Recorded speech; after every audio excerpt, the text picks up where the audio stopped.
Hello and welcome back to Nintendo November Mario Edition, the month where I'm dedicating entire weeks to some of Mario's many friends. We're at the end of Yoshi Week, and today we're talking about one of the most adorable Yoshi games, Yoshi's Woolly World for the Wii U. Let's get started.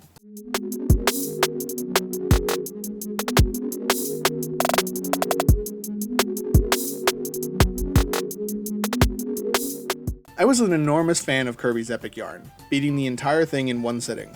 And although I picked up what could be considered the sequel to this title, Woolly World, a few years ago, as many of my other titles that I pick up randomly, haven't picked it up properly to play it until the recording of this video. This game is drop dead gorgeous. Every little bit of this game, top to bottom, has so much love put into it. The way that all of Yoshi elements have been brought into this style was masterful, and all of the little details put in here and there is just the cherry on top. Stuff like little fishing lines holding up the wooden platforms, or the unwrapping animation when you get the presents. There's clearly just so much care put into this game.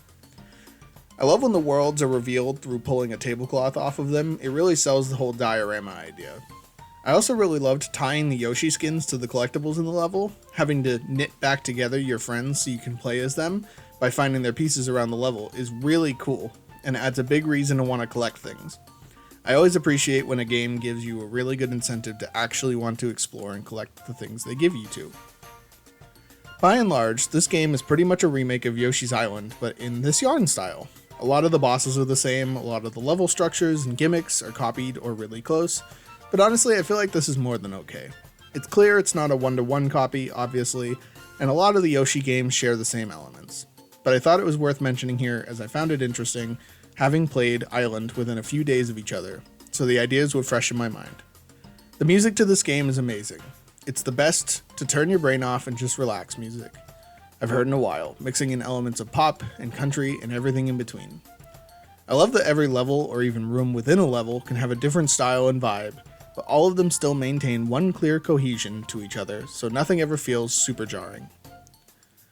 It was funny to see the badge system here. It's almost exactly like the Super Mario Wonder one, except instead of them being a built-in thing, this game has you pay for your use of the badges, so you have to debate whether the reward of the badges is worth the gems that you've collected in the level. Although I didn't seem to find any other major use for the gems, I suppose there's less of an issue in using them here if you're having trouble in certain levels. Some of these badges are super helpful and can absolutely help, but others are more just for fun. I think they found a good balance between these two.